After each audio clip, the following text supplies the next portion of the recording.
The moon hung low over Luminara City, casting a blue glow over the shimmering skyscrapers. It was supposed to be a special night for Rumi, Mira, and Zoey, an exclusive midnight rehearsal on the brand new SkyStar Stage, a floating concert platform suspended above the river.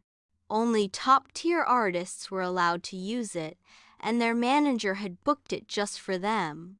Rumors said the stage's energy panels could make dancers feel lighter and singers sound brighter. But as the three girls arrived, something felt wrong. The air was cold, too cold for a summer night, and the stage lights flickered with a strange, sickly hue. The river below rippled unnaturally, as if something deep beneath it was stirring. Mira rubbed her arms.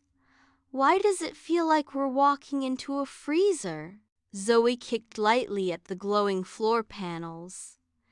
"Maybe the system's just powering up." But even she didn't sound convinced. Rumi stepped forward, eyes sharp. "Stay alert. If anything feels off, don't ignore it." They moved into position for rehearsal, music pulsing from massive speakers around the stage. As soon as the melody hit the chorus, the light suddenly shifted from bright neon pink to a deep, eerie purple. The ground trembled, then the stage sang back.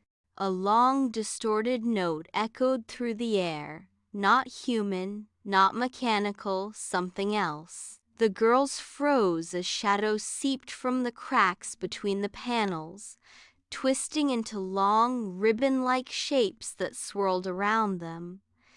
"It's the stage," Mira gasped. "It's absorbing our music." Before they could regroup, the shadowy ribbons wrapped around microphones, speakers, and even the floating support beams. A towering figure rose from the center platform, a ghostly conductor wearing a cracked porcelain mask, holding a baton made of shadow. "The Maestro," Rumi whispered. She had read about him in ancient demon hunter journals, a spirit trapped between worlds, once a real conductor who vanished during a legendary concert accident. Now he stole melodies to rebuild his lost symphony. Zoey dodged a swipe of the shadow baton. "He's trying to take our music and trap us in his show." Mira slammed her glowing staff into the floor, sending a shockwave. The shadows recoiled but didn't disappear. "The whole stage is cursed. The panels are acting like amplifiers for him." Rumi stood firm. "Then we overpower him with our own melody." They grabbed their mics. The speakers flickered, trying to resist the maestro's control, but the girls sang anyway. Their voices joined a bright harmony that cut through the dark air like sparks.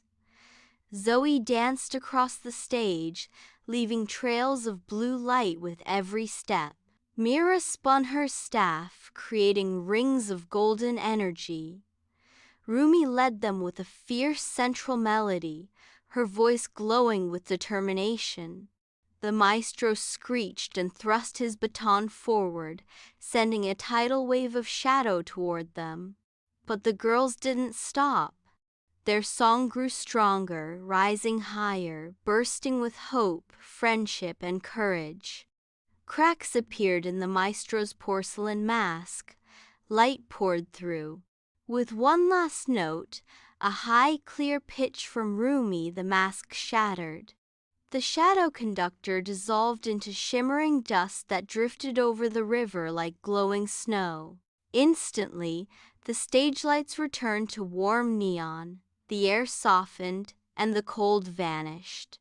The cursed energy panels hummed peacefully, no longer trapped under the maestro's control. Zoey sat down, breathless but smiling. "That was the scariest rehearsal ever." Mira laughed shakily. "But the harmony we made? Iconic." Rumi looked over the quiet, restored stage. "Every melody has power," she said softly. especially ours, and no curse is strong enough to steal it. As dawn began to paint the sky in soft gold, the girls packed up their gear. The city sparkled around them, alive and safe once more. And as they walked away from the SkyStar Stage, hand in hand, they knew one thing for sure: this was only the beginning of their midnight adventures.